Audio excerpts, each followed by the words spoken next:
पंतप्रधान नरेंद्र मोदी यांच्या हस्ते आयुष्मान भारत डिजिटल मोहिमेचं उद्घाटन सध्या केलं जातं आहे। डिजिटल हेल्थ कार्ड प्रत्येक भारतीयाचा आधार आता येत्या काळात बनणार आहे। थेट जाऊया या कार्यक्रमाकडे। लोग सेवाएं लेते थे। कुछ बुजुर्ग ये कहते थे कि मैं इसलिए उपचार नहीं कराता था क्योंकि मैं अपने संतानों पर कोई कर्ज छोड़ करके जाना नहीं चाहता था। कुछ सहन कर लेंगे, हो सकता है जल्दी जाना पड़े, ईश्वर बुलाने तो चले जाएंगे, लेकिन बच्चों पर, संतानों पर कोई आर्थिक कर्ज छोड़ करके नहीं जाना है, इसलिए उपचार नहीं कराते थे।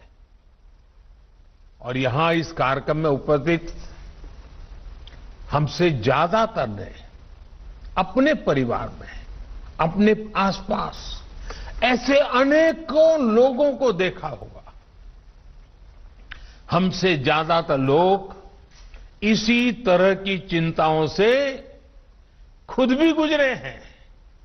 साथियों, अभी तो कोरोना काल है, लेकिन उससे पहले मैं देश में जब भी प्रवास करता था, राज्यों में जाता था, तो मेरा प्रयास रहता था कि आयुष्मान भारत के लाभार्थियों से मैं जरूर मिलूं। मैं उनसे मिलता था, उनसे बातें करता था, उनके दर्द, उनके अनुभव, उनके सुझाव मैं उनसे सीधा लेता था।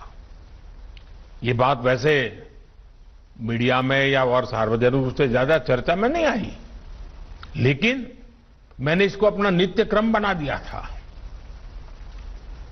आयुष्मान भारत के सैकड़ों लाभार्थियों से मैं खुद रूबरू मिल चुका हूं। और मैं कैसे भूल सकता हूं उस बूढ़ी मां को जो बरसों तक दर्द सहने के बाद पथरी का ऑपरेशन करा पाई। वो नौजवान जो किडनी की बीमारी से परेशान था, किसी को पैर में तकलीफ, किसी को रीढ़ की हड्डी में तकलीफ, उनके चेहरे मैं कभी भूल नहीं पाता हूं।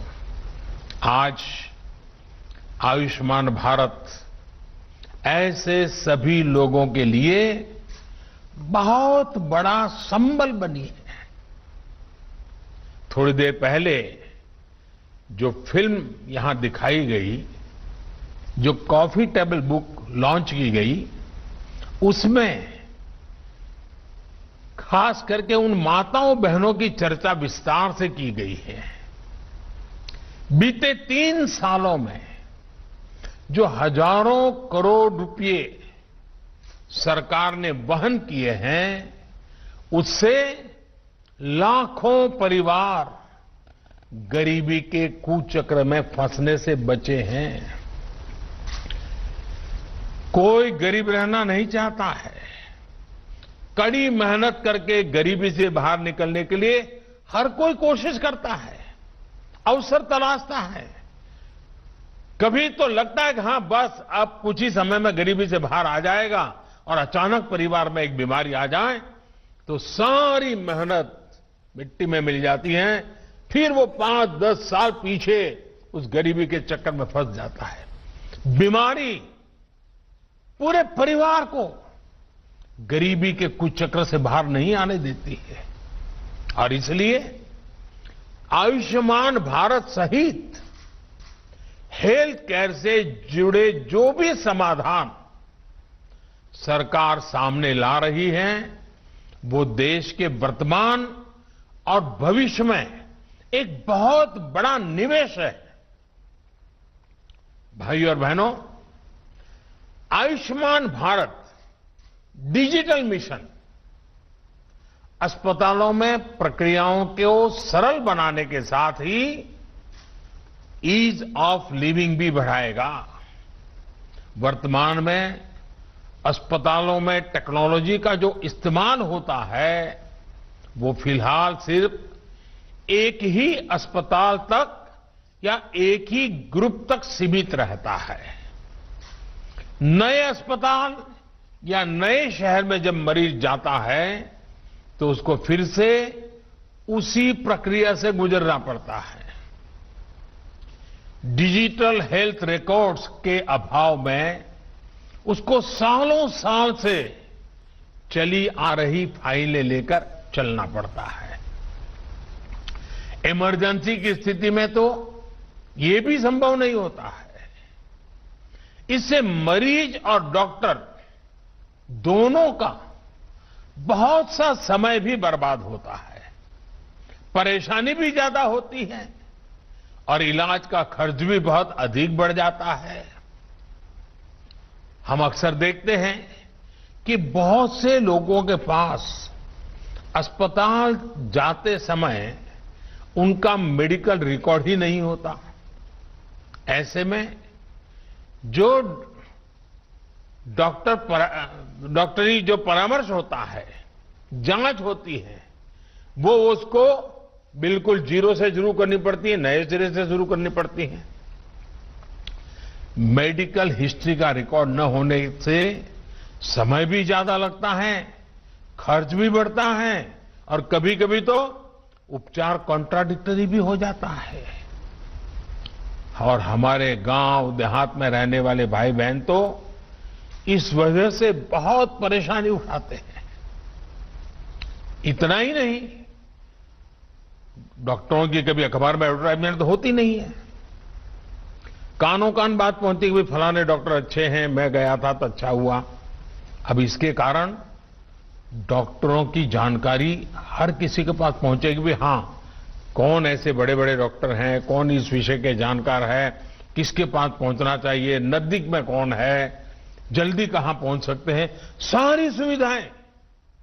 और आप जानते हैं, और मैं और एक बात कहना चाहूंगा, इन सभी नागरिकों को इस तरह की परेशानी से मुक्ति दिलाने में आयुष्मान भारत डिजिटल मिशन बड़ी भूमिका निभाएगा। साथियों, आयुष्मान भारत डिजिटल मिशन अब पूरे देश के अस्पतालों के डिजिटल हेल्थ सॉल्यूशंस को एक दूसरे से कनेक्ट करेगा। इसके तहत देशवासियों को अब एक डिजिटल हेल्थ आईडी मिलेगी। हर नागरिक का हेल्थ रिकॉर्ड डिजिटली सुरक्षित रहेगा।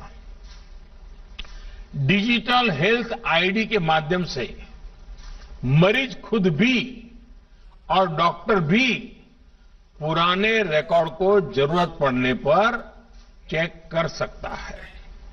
यही नहीं, इसमें डॉक्टर, नर्स, पैरामेडिक्स जैसे साथियों का भी रजिस्ट्रेशन होगा। देश के जो अस्पताल है, क्लिनिक है, लैब्स हैं, दवा की दुकानें हैं, ये सभी भी रजिस्टर होगी। यानी ये डिजिटल मिशन हेल्थ से जुड़े हर स्टेक होल्डर को एक साथ एक ही प्लेटफॉर्म पर लाएगा। साथियों, इस मिशन का सबसे बड़ा लाभ देश के गरीबों और मध्यम वर्ग को होगा। एक सुविधा तो ये होगी कि मरीज को देश में कहीं पर भी ऐसा डॉक्टर ढूंढने में आसानी होगी जो उसकी भाषा भी जानता है, समझता है और उसकी बीमारी के उत्तम से उत्तम उपचार का वो अनुभवी है। इससे मरीजों को देश के किसी कोने में भी उपस्थित स्पेशलिस्ट डॉक्टर से संपर्क करने की सहूलियत बढ़ेगी। सिर्फ डॉक्टर ही नहीं, बल्कि बेहतर टेस्ट के लिए लैब्स और दवा दुकानों की भी पहचान आसानी से संभव हो पाएगी। साथियों, इस आधुनिक प्लेटफॉर्म से इलाज और हेल्थ केयर पॉलिसी मेकिंग में से जुड़ा पूरा इकोसिस्टम और अधिक प्रभावी होने वाला है। डॉक्टर और अस्पताल इस प्लेटफॉर्म का उपयोग अपनी सर्विस को रिमोट हेल्थ सर्विस प्रोवाइड करने में कर पाएंगे। प्रभावी और विश्वस्त डेटा के साथ इससे इलाज भी बेहतर होगा और मरीजों को बचत भी होगी। भाई और बहनों, देश में स्वास्थ्य सेवाओं को सहज और सुलभ बनाने का जो अभियान आज पूरे देश में शुरू हुआ है, ये 6-7 साल से चल रही सतत प्रक्रिया का एक हिस्सा है। बीते वर्षों में भारत ने देश में आरोग्य से जुड़ी दशकों की सोच और अप्रोच में बदलाव किया है।